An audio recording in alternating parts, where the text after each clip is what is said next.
I, 33F, met Rick, 39M, in June 2020 at Silver Creek Horse Show. I was there with my friend Lisa, whose 12-year-old daughter competed in junior showmanship. Rick was one of the trainers helping run the show. He caught my attention during the lunch break when he patiently helped a scared young rider who was having trouble with her horse. The way he handled both the nervous girl and the horse showed his skill and compassion. Lisa noticed me watching him and mentioned he was single. She knew him from the local horse circuit and offered to introduce us. We clicked immediately.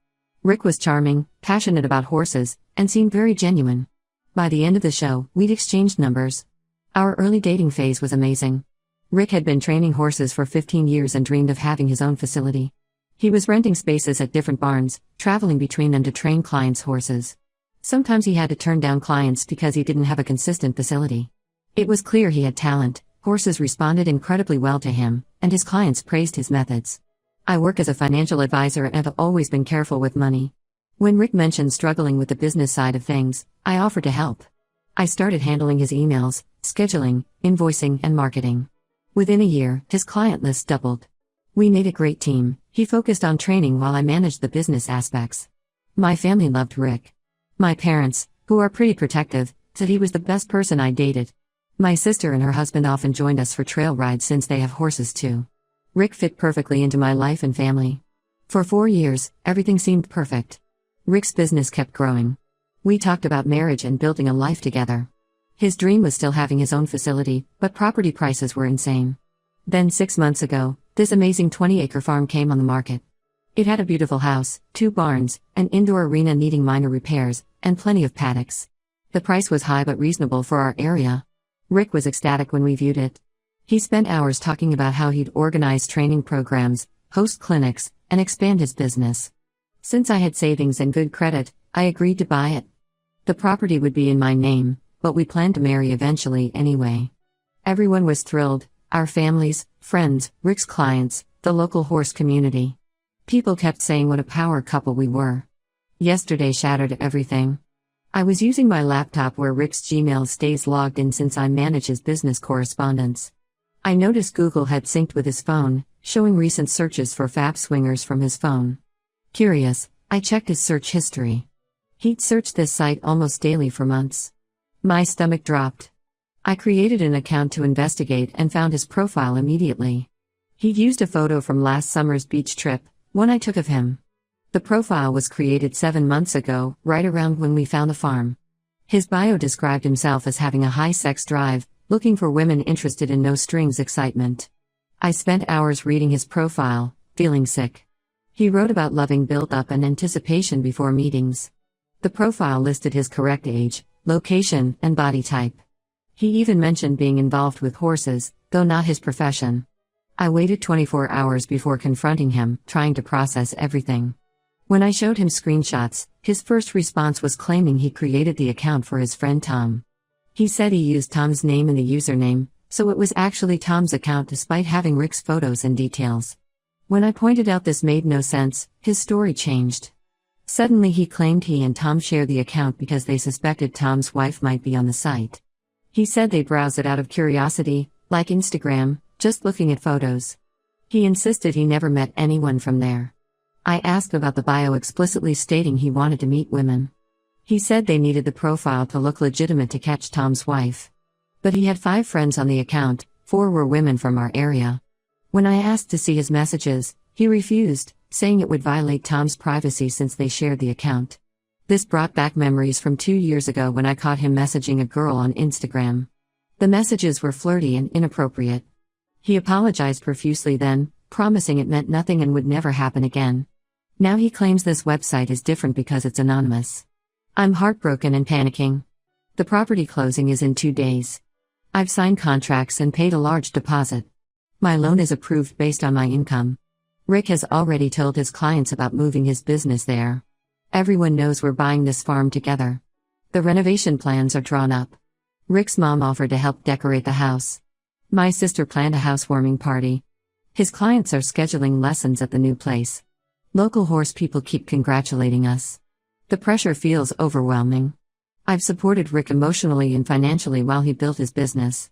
Now I'm about to spend my savings and take on massive debt to buy property for someone I'm not sure I can trust. Everyone will know if I back out. The humiliation would be intense. But how can I go through with this? Even if the profile was just for looking, which I doubt, he's been lying for months. Every time he searched that site or logged in, he betrayed my trust. Now he's telling obvious lies about Tom to cover himself. Should I move forward with the purchase and try to work through this? Walk away and deal with the embarrassment? I need advice from people who aren't emotionally invested in our relationship or the property purchase. Update: when I wanted to update everyone who offered advice. After reading hundreds of comments and crying for days, I made my decision. I went through with buying the property but told Rick we needed space while I processed everything. He acted understanding and said he'd stay with Tom temporarily. The first week was intense. Rick sent constant messages saying he loved me and nothing physical ever happened on the website. He claimed he only looked at profiles when bored or drinking. Every message included promises about counseling, transparency, and rebuilding trust. I mostly responded with one-word answers. Then something unexpected happened. Tom's wife Sarah messaged me on Facebook. She saw Rick's truck at a local motel, not at their house, and wanted to check on me. When I explained what was happening, including Rick's claim about making the profile to catch her on the website, she was furious. Sarah shared some disturbing information. Tom and Rick had barely spoken since December when they fought over Rick stealing one of Tom's clients. Sarah sent screenshots of their last interaction, Tom warning Rick to stop contacting his clients. They definitely weren't sharing any dating profiles. Even worse, Sarah revealed that Rick had hit on her last year. She sent screenshots of messages where he suggested they should go riding together privately, followed by increasingly flirty texts. Sarah shut it down immediately but never told me because she thought it was a one-time drunk mistake and didn't want to cause problems. I confronted Rick with Sarah's evidence. His story completely changed. Suddenly he admitted the Fab Swingers account was only his. He confessed to messaging multiple women but swore he never met anyone in person. When I asked why he made up the story about Tom, he said he panicked and thought having an accomplice would make it seem less suspicious. The property closing happened last week. I moved in alone and started working on the indoor arena repairs. The place is beautiful but feels empty. Rick keeps asking when he can move his business here. He even offered to sign a formal contract about property use and business terms. He said I could have all his passwords and check his phone anytime. His clients are confused. Rick had already promoted this as his upcoming training facility. Several people have emailed about scheduling lessons and boarding horses once we're open. I haven't responded since I don't know what's happening with his business here. My sister thinks I'm being too harsh. She pointed out that Rick didn't actually meet anyone from the website, and I've already bought the property. She said many couples work through worse things and suggested giving him 3 months to prove himself. But something feels different now. The website was bad enough, but lying about Tom and Sarah showed a pattern of deception. He only admitted anything after being caught. My parents support whatever I decide but worry about me running a horse property alone. Mom keeps sending links to property management courses. Dad offered to help interview other trainers if I decide not to work with Rick. The support helps but also reminds me how much everyone was invested in this plan. I've started exploring options. 2 established trainers expressed interest in renting facility space if things don't work out with Rick. The property has potential as a boarding facility even without Rick's training business. I'm meeting a lawyer next week to discuss protecting myself legally no matter what I decide. Rick's latest messages are less apologetic and more defensive. He says I'm overreacting about a stupid website that everyone looks at sometimes. He claims plenty of married people have dating profiles just to look. When I mentioned Sarah's screenshots, he said I was creating drama by involving other people in our private issues. I haven't told him about meeting the lawyer yet. Part of me still loves him and remembers all our plans for this place.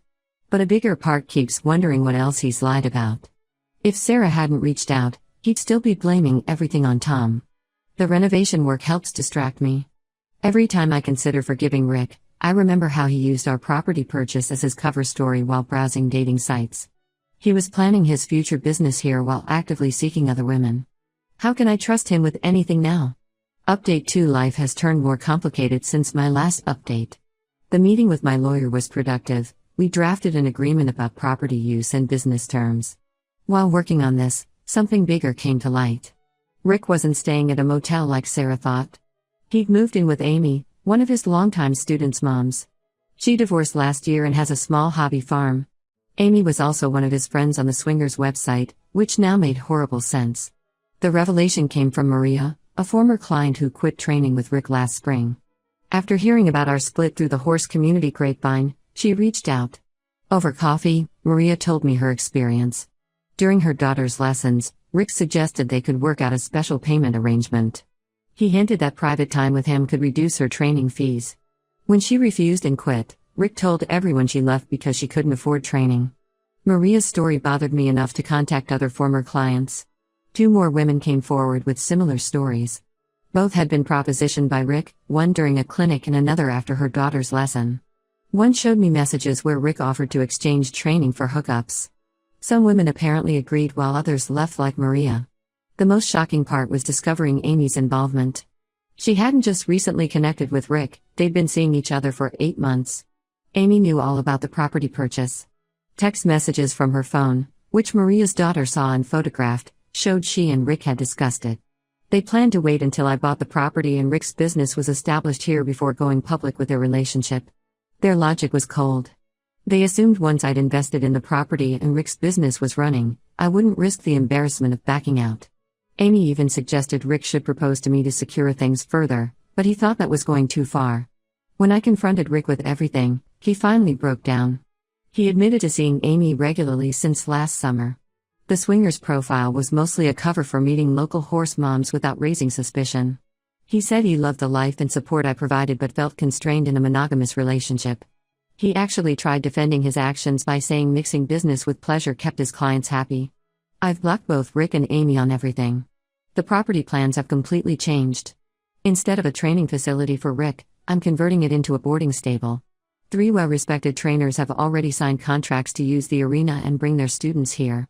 Ironically, running the facility without Rick might be more profitable since his reputation in the local horse community is destroyed. Several of his former clients have reached out about boarding their horses here specifically because Rick won't be involved. Maria's daughter is now training with one of the new trainers and doing better than ever. Even Tom offered to help promote the facility since he knows many show riders. Rick's mother stopped by yesterday to collect some of his equipment he'd stored here. She was crying, saying she couldn't believe her son would do this. She asked if I'd consider letting him rent arena time once things calmed down. I had to be firm in saying no, this facility will never be associated with him. I'm still processing everything but feeling more confident about my decision each day. The property is becoming something better than originally planned. Rick's betrayal hurt deeply, but at least I discovered the truth before getting more entangled with him. Update 3: Life has taken unexpected turns since my last update. The boarding facility is thriving beyond expectations. We're at full capacity with 24 horses and a waiting list of 15. The 3 trainers teaching here brought their established client bases, and the combined income is significantly higher than what Rick and I had projected. Rick and Amy's attempt to start fresh in the next county failed spectacularly. They rented a small barn, but the horse world has a long memory and strong networking. Most of Rick's former clients cut ties completely after learning about his pattern of behavior with clients' mothers. 2 show barns that initially considered hiring him backed out after hearing the full story. Last week, Rick messaged me for the first time in months. He wrote a long message about regret, saying he misses our life and realizes what he lost. He mentioned seeing photos of the facility on social media and how beautiful everything looks. He asked if we could meet to talk about possible reconciliation. I deleted the message without responding. Amy apparently dumped him 3 weeks ago. Sarah heard through mutual friends that Amy found dating apps on Rick's phone. She confronted him and discovered he'd been meeting women from the apps throughout their relationship. Amy had convinced herself their affair was special and different, that Rick cheated on me because I didn't understand him like she did. Finding out she was just another conquest hit her hard. Rick's now working as an assistant trainer at a small lesson barn, making barely enough to cover his bills.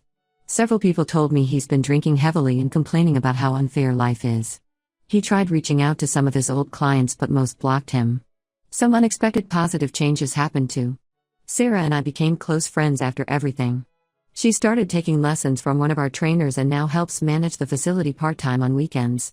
Her organizational skills have been invaluable as the business grows. Tom occasionally helps with maintenance projects and has referred several new boarders to us. Last month, Rick's mother Linda called to apologize again. When everything first happened, she pressured me to forgive Rick and work things out. Now she said watching him destroy his reputation and career was painful, but he deserved the consequences of his actions. She still visits occasionally to help with barn work. She misses the horses and says the atmosphere here is peaceful. I've received 3 offers to buy the property in the past 2 months. The facility's success has attracted investors' attention. But I'm keeping it. What started as a purchase for Rick's dream has become my own thriving business. The betrayal that felt devastating 6 months ago led to something better than I planned. I won't be updating again since there's nothing left to say. Rick made his choices and is living with the results. I'm focusing on expanding the facility and maybe adding a second arena next year. Thanks to everyone who supported me through this, especially those who urged me not to give Rick another chance. You helped me see that his behavior wasn't my responsibility to fix. For anyone facing similar situations, trust your gut. The embarrassment of walking away is temporary, but the pain of staying with someone who repeatedly betrays you lasts much longer.